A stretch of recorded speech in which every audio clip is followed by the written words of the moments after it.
시어머니가 돌잔치에 오지 말라고 하네요. 시누이가 돌잔치 한다는 소식을 남편에게 듣고서 금반지와 선물을 준비하고 연락을 기다리고 있었어요. 그런데 아무리 기다려도 연락이 없더라고요. 남편에게 물어봐도 잘 모르겠다고 말해서 그냥 시어머니께 연락을 드렸습니다. 그랬더니 저보고 시누이 돌잔치에 오지 말라고 하네요. 이유를 물었더니 제가 최근에 유산을 했는데 시누이의 아이에게 안 좋은 영향을 줄 수 있다고 절대로 돌잔치에 오지 말라고 신신당부를 하셨습니다. 그 말을 듣는데 억장이 무너지더라고요. 시누이가 출산했을 때도 축하해주고 했는데 유산했다는 이유로 오지 말라는 게 너무 속상했어요. 그날 저녁에 남편에게 말했는데 이미 아는 눈치였습니다.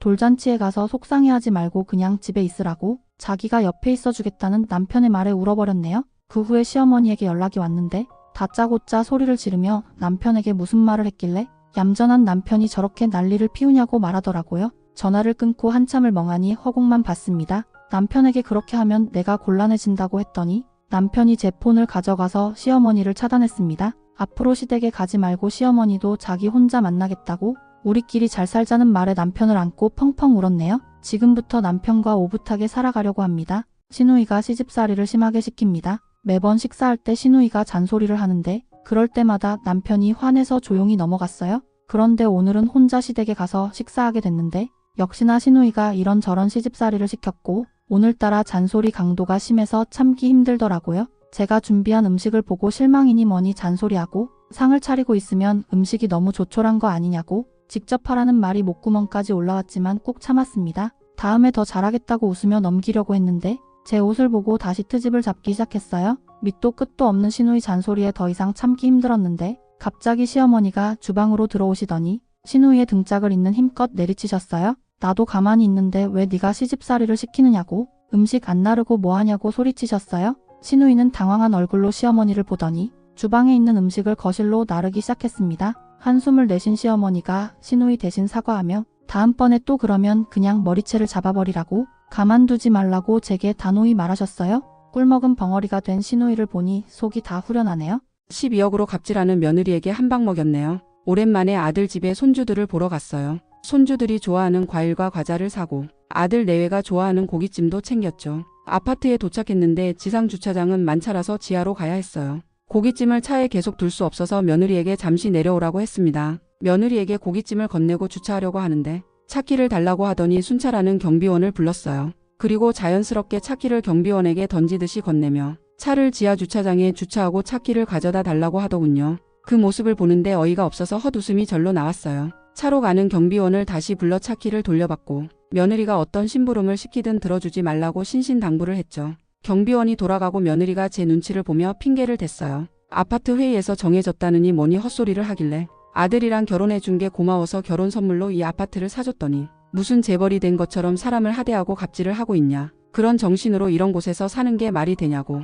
당장 짐 빼서 원래대로 월세방에서 살라고 소리쳤습니다. 손주도 못 보고 집으로 돌아왔는데 기분이 너무 안 좋네요. 그 뒤로 며느리가 매일 잘못했다고 전화하고 있는데 손주들을 봐서라도 봐달라는데 며느리를 용서해야 할까요? 시어머니가 차려준 생일상을 엎어버렸네요. 얼마 전에 제 생일이었는데 시어머니가 생일상을 차려주신다고 하셨어요. 몇 번이나 안 그러셔도 된다고 했지만 며칠 동안 계속 연락해 시댁으로 오라고 하시더군요. 계속 연락하셔서 어쩔 수 없이 시댁에 갔죠. 시댁에 들어서자 매운탕 냄새가 확 났어요. 그런데 문제는 제가 생선을 못 먹어요. 먹으면 비린내 때문에 냄새 자체도 고통스럽거든요. 그걸 시부모님과 남편도 잘 아는데 매운탕을 끓이다니요. 거실에는 매운탕부터 회 등 제가 못 먹는 음식이 가득 있었어요. 심지어 생일에 꼭 있어야 하는 미역국도 없었고요. 제 표정을 본 남편이 음식을 옆으로 치웠어요. 제가 생선 못 먹는다고 결혼 전에 말했는데 그걸 잊어버리셨는지 시어머니가 먹어보라고 말하셔서 다시 말했는데 시어머니 반응에 손이 부들부들 떨렸어요. 안 먹어서 그런 거라고 먹다 보면 괜찮다고 제 그릇에 회를 올려놓는 거예요. 화가 났지만 생일상을 준비한 걸 생각해서 밥이랑 다른 반찬이랑 해서 먹고 있었는데 시어머니가 비싼 회를 두고 왜 반찬만 먹냐고 매운탕이랑 회 먹으라고 타박했고 남편이 말려도 시어머니가 제게 잔소리했어요. 생선을 못 먹는다고 한 번 더 말했는데 편식이 너무 심한 거 아니냐고 막말을 하셨고 오늘 생일인데 왜 여기서 이런 대우를 받아야 하나? 갑자기 속상해지고 우울해지더라고요. 그래서 젓가락을 내려놓고 시어머니에게 제 생일상인데 제 입맛대로 준비하는 게 맞는 거 아니냐고 어떻게 제가 싫어하는 음식만 잔뜩 차려놓고 제가 못 먹는다고 이렇게 타박하고 구박하시냐고 다시는 생일상을 받지 않을 테니 연락하지 말라고 소리치고 가방을 챙겨 그냥 집으로 와버렸습니다. 그날 이후 시어머니께 연락이 오지만 안 받고 있습니다. 아직도 많이 화나지만 남편 때문에 연락해야 하나 고민됩니다. 시어머니 호통에 집안이 발칵 뒤집어졌네요. 작년에 시아버지가 돌아가시고 시어머니께서 제사와 차례를 없애셨고 대신 명절에 안부 전화만 달라고 하셨습니다. 명절 때마다 음식을 만드느라 시어머니와 제가 무척 힘들었거든요. 이번 연도부터 쉴 수 있겠구나 싶어서 시어머니와 여행이라도 다녀올 생각으로 준비하고 있었습니다. 그런데 명절 2주 전에 형님에게 전화가 와서 명절 분위기를 내고 싶으니까 음식을 만들라고 매년 하던 일이니까 어렵지 않잖냐고 말하는데 진짜 어이가 없어서 짜증이 날 정도였어요. 형님은 명절에 단 한 번도 음식을 만들지 않고 시댁에 와서 시어머니와 제가 만든 음식만 챙겨갔거든요. 그럴 이유도 없고 그럴 생각도 없다고 말했더니 형님이 음식을 만들어 놓으라고 말하고 전화를 끊어버렸어요. 어떻게 해야 하나 고민하다가 시어머니께 말했는데 시어머니가 바로 형님께 전화해서 명절 분위기 내고 싶으면 직접 음식을 만들어서 시댁에 가져오라고 소리치셨어요. 그렇게 시어머니에게 잔소리를 들은 형님이 제게 사과했네요. 기죽은 형님의 목소리를 들으니 속이 다 시원하네요. 아내에게 어머니와 같이 살자고 말했습니다. 작년에 아내와 결혼해서 신혼생활을 즐기고 있는데 지난주에 어머니에게 전화가 왔습니다. 큰일이 생겼다는 어머니의 말에 심장이 내려앉아 시골 집으로 달려가 어머니를 만났습니다. 어머니는 마음고생을 하셨는지 살이 많이 빠지셨고 수척해진 얼굴로 울고 계셨습니다. 학교 동창에게 전 재산을 사기당하셨다면서 집까지 넘어가게 생겼다고 속상해 하셨어요. 그 모습을 보고 있으니 정말 마음이 아팠습니다. 집으로 돌아와서 아내에게 어머니 사정을 말하며 집을 구할 때까지만 같이 살 수 없는지 물었는데 아내가 다짜고짜 제게 화를 냈습니다. 어머니를 그 집에 두고 혼자 오면 어떻게 하냐고, 당장 내려가서 어머니 모시고 올라오라고, 어머니가 괜찮아질 때까지 자기가 알아서 챙길 테니 지금 당장 모셔오라고 말하더라고요. 시골로 내려갈 준비를 하는 저를 붙잡은 아내가 지금 가장 힘든 사람은 어머니라고 화를 내거나 잔소리하지 말라고 했어요. 아내의 말에 감동을 받아 시골로 가는 내내 펑펑 울었네요.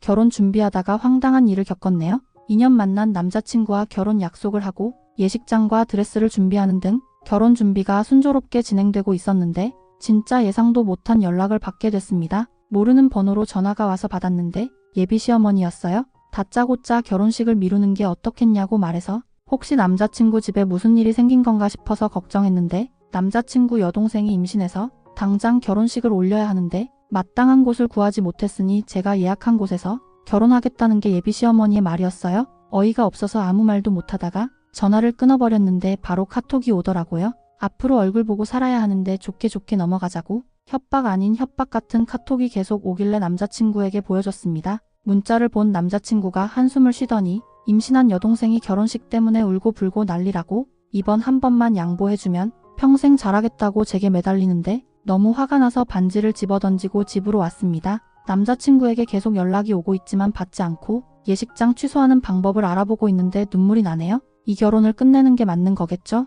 웨딩드레스 때문에 파혼할 뻔했네요. 남친과 결혼을 준비하면서 예비 시어머니와 갈등이 시작됐어요. 다른 건 다 괜찮았는데 시어머니의 간섭이 너무 심했습니다. 처음에는 조언이라 생각하고 고마워했지만 그런데 시어머니가 제 결정을 무시하고 하나부터 열까지 시어머니의 취향대로 결혼식을 준비하더군요. 몇 번이나 시어머니께 제가 알아서 하겠다고 했지만 그럴수록 시어머니 태도는 점점 더 심해져서 답답했죠. 참다가 터진 건 웨딩드레스 때문이었어요. 웨딩드레스를 고르는데 시어머니가 절 막았었어요. 제가 고른 웨딩드레스가 마음에 안 든다면서 전에 시어머니가 골라놓은 웨딩드레스를 입으라고 했어요. 저는 제가 고른 웨딩드레스를 입겠다고 했는데 시어머니가 계속 고집을 부리고 점점 짜증을 냈어요. 제 결혼식이니 제가 알아서 하겠다고 말했더니 경험도 없으면서 뭘 알아서 하냐고 그냥 고른 거 입으래요. 그 순간 참았던 화가 치밀어 올랐는데 그때 친정 엄마가 나서서 시어머니께 말했어요. 결혼식은 두 사람의 날이니 두 사람이 알아서 하게 그냥 냅두라고.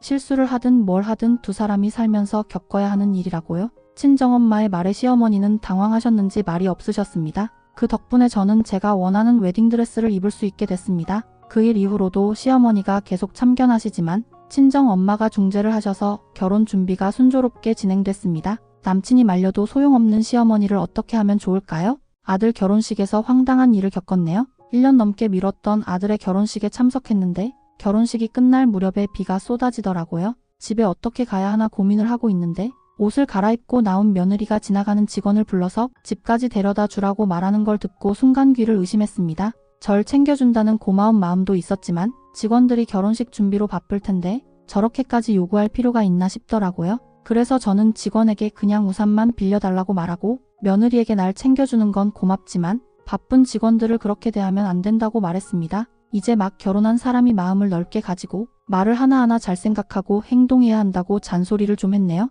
그랬더니 며느리 얼굴이 붉어지면서 죄송하다고 너무 경솔했다고 사과하네요. 결혼 당일에도 이런데 결혼하면 어떻게 변할지, 며느리가 앞으로 어떻게 행동할지 너무 걱정됩니다. 평소에는 조용하고 얌전했던 며느리였는데 예식장에서 본 며느리가 너무 낯서네요. 이대로 조용히 넘어가는 게 좋을지 아들에게 말해야 할지 모르겠네요. 그냥 두 사람이 알아서 살게 냅두는 게 좋을까요? 남편이 저보고 집에서 나가랍니다. 자고 있는데 남편이 갑자기 방으로 들어오더니 가방을 집어던지면서 집을 나가라고 소리치길래 무슨 일이냐고 물어봤더니 흥분하며 말하더군요. 새벽에 시어머니가 쓰러지셨고 그때 제게 여러 번 전화했지만 왜 받지 않았냐고 큰일이 생겼을 수도 있다면서 화를 내더라고요. 너무 놀라서 가방만 챙겨 바로 병원으로 갔어요. 2시간 동안 운전해서 병원에 도착했는데 다행히도 시어머니는 넘어져서 조금 다친 거라고 내일 검사받고 퇴원해도 된다고 하셨습니다. 그런데 남편은 병원으로 가는 동안에도 병실에 있을 때도 잔소리를 심하게 했어요. 그걸 들은 시어머니께서 남편의 등짝을 때리며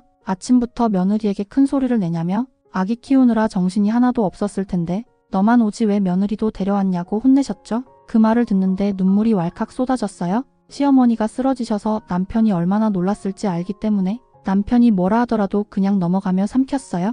아기를 친정에 맡기고 병원에 오는 내내 욕을 먹은 게 너무 서럽더라고요. 우는 저를 시어머니가 토닥여주시고는 남편을 병실에서 내쫓았습니다. 그리고 지하 식당으로 데려가 밥도 사주셨어요. 밥 먹는 동안에도 울컥거리는 거 애써 참으며 남편 얘기를 하면서 밥을 먹었더니 속상한 마음이 조금 누그러졌어요. 내일 퇴원하시면 시어머니를 저희 집으로 모시기로 했습니다. 그동안 편하게 지냈던 남편이 꽤 고생하겠네요. 앞으로 시어머니와 가까이 지내야겠습니다. 어린 시누이가 버릇없이 구네요. 설거지를 하고 있는데 어린 시누이가 주방으로 들어오더니 설거지 그렇게 대충 할 거면 그냥 하지 말라고 말하더군요. 속으로는 화가 나지만 웃으며 다시 하겠다고 대답했어요. 다시 설거지를 하는데 시누이가 멈추지 않고 옆에서 이런 것도 제대로 못하면서 어떻게 오빠랑 결혼했냐고 말하더군요. 순간 머리끝까지 화가 치밀어서 한마디 하려고 했는데 시어머니가 방에서 나오시더니 시누이에게 한마디 하셨어요. 지금 언니한테 싸가지 없게 뭐라고 하는 거냐고요. 그 말에 시누이가 당황하면서 그냥 말한 거라고 변명했습니다. 시집도 안 갔으면서 뭘 안다고 그런 말을 하냐고 시어머니께서 다그치셨어요. 얼굴이 빨개진 시누이는 고개를 숙이고 제게 사과했습니다. 어리니까 그럴 수 있다고 다신 그러지 말라고 했고 조용히 방으로 들어가려는 시누이를 시어머니가 붙잡으셨습니다. 싱크대에 있는 설거지 네가 하라고 말하고 저를 끌고 거실로 나갔어요. 시누이는 더 이상 아무 말도 못하고 설거지를 하기 시작했는데 그 모습을 보고 있으니 속이 다 시원하네요. 자꾸 쓸데없는 잔소리하며 버릇없이 구는 시누이를 어떻게 하면 좋을까요? 언니가 아버지의 보험금을 달라고 하네요. 어머니에게 다급한 전화가 왔습니다. 아버지가 일을 하다가 발을 잘못 디뎌서 구르셨고 병원에서 수술을 받고 입원했다고 하셨어요. 깜짝 놀란 저는 서둘러 일을 정리하고 병원으로 갔는데 다행히 수술이 잘 끝나서 재활만 잘하면 평범하게 살 수 있다고 했습니다. 또 열심히 넣어놨던 상해 보험금이 나온다는 말에 걱정을 한시름 놓았네요. 놀란 가슴을 쓸어내리며 병원비를 내고 병실로 돌아왔는데 평소에 바쁘다고 안부 전화 한 통 없던 언니가 병실에 있더라고요. 언니가 온 이유는 다름이 아니라 아버지의 보험금 때문이었어요. 어떻게 알았는지 보험금의 일부를 자신에게 줄 수 없겠냐고 생활비와 대출금 때문에 힘들다고 하소연을 하더라고요. 그 이야기를 듣는 어머니는 아무 말씀이 없으셨고 아버지는 고민하는 표정을 짓고 계셨어요. 평생 우리를 위해 일하신 아버지의 보험금을 달라고 하다니 언니의 말을 듣는데 미친 건가 싶어서 화가 치밀었습니다.